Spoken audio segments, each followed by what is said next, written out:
السلام علیکم ورحمۃ اللہ وبرکاتہ۔ آج کی اس ویڈیو میں 3 باتیں پیش نظر ہیں۔ پہلی یہ کہ لاک ڈاؤن میں عید کی نماز ہم کس طرح ادا کریں۔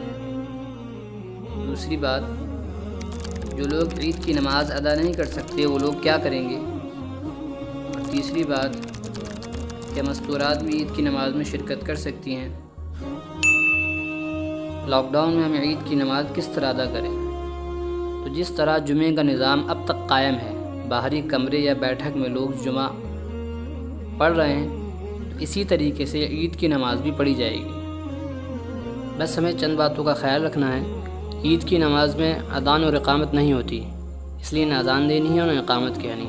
اسی طرح نماز کے قائم ہونے کے لیے امام کے علاوہ 3 بالغ مردوں کا موجود ہونا ضروری ہے، تو کم سے کم 3 بالغ مرد ہوں تو نماز ہو جائے گی۔ لہٰذا ان حالات میں جو جمعے کی نماز پڑھا رہے ہیں بیٹھک میں یا باہری کمرے میں، وہ عید کی نماز بھی پڑھا سکتے ہیں، کوئی دشوار نہیں ہے۔ بس 6 تکبیرات کا خیال رکھنا ہے۔ سب سے پہلے نیت کرنی ہے۔ میں نیت کرتا ہوں 2 رکعت نماز عید الفطر واجب 6 زائد تکبیروں کے ساتھ، یہ نیت ہو جائے گی۔ اس کے بعد اللہ اکبر کہہ کر کے کانوں کی لو تک ہاتھ اٹھائیں گے اور باندھ لیں گے، ثنا پڑھیں گے سبحانک اللہم۔ پھر اللہ اکبر کہہ کر کانوں کی لو تک ہاتھ اٹھائیں گے اور ہاتھ چھوڑ دیں گے۔ پھر دوسری مرتبہ اللہ اکبر کہہ کر کانوں کی لو تک ہاتھ اٹھائیں گے، چھوڑ دیں گے۔ پھر تیسری مرتبہ اللہ اکبر کہہ کر کانوں کی لو تک ہاتھ اٹھائیں گے اور اس مرتبہ ہاتھ باندھ لیں گے، اور پھر قرأت شروع کر دیں گے۔ یہ 3 تکبیریں پہلی رکعت میں ہو گئی۔ پھر دوسری رکعت میں سب سے پہلے قرأت ہوگی، امام سورہ فاتحہ اور سورت پڑھے گا۔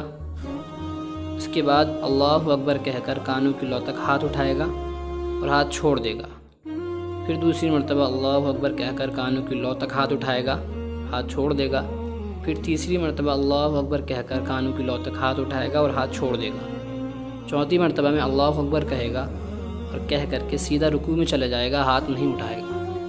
بس یہ 6 تکبیریں ہیں، ان کا خیال رکھنا ہے۔ ہاں، مسئلہ خطبے کا، خطبہ آپ کی اسکرین پر نقل کیا جا رہا ہے، اسکرین شاٹ لے لیں، ویڈیو پاؤز کر کے یاد کر لیں، اور اگر یاد نہیں ہوتا ہے تو آپ خطبہ دیکھ کر بھی پڑھ سکتے ہیں۔ اور خطبے کے لیے ممبر بھی شرط نہیں ہے، کرسی وغیرہ اگر ہے تو اس سے کام ہو جائے گا۔ اور اگر کہیں ایسا شخص موجود نہ ہو جو عید کی نماز پڑھا سکتا ہو، اور وہ لوگ جہاں نماز ہو رہی ہے وہاں شامل بھی نہیں ہو سکتے، وہاں جا نہیں سکتے پابندی کی وجہ سے، تو ایسے لوگوں پر عید کی نماز معاف ہوگی اور انہیں پریشان ہونے کی ضرورت نہیں ہے۔ وہ 2 یا 4 رکعت نماز چاشت کی ادا کر سکتے ہیں، یہ مستحب ہے۔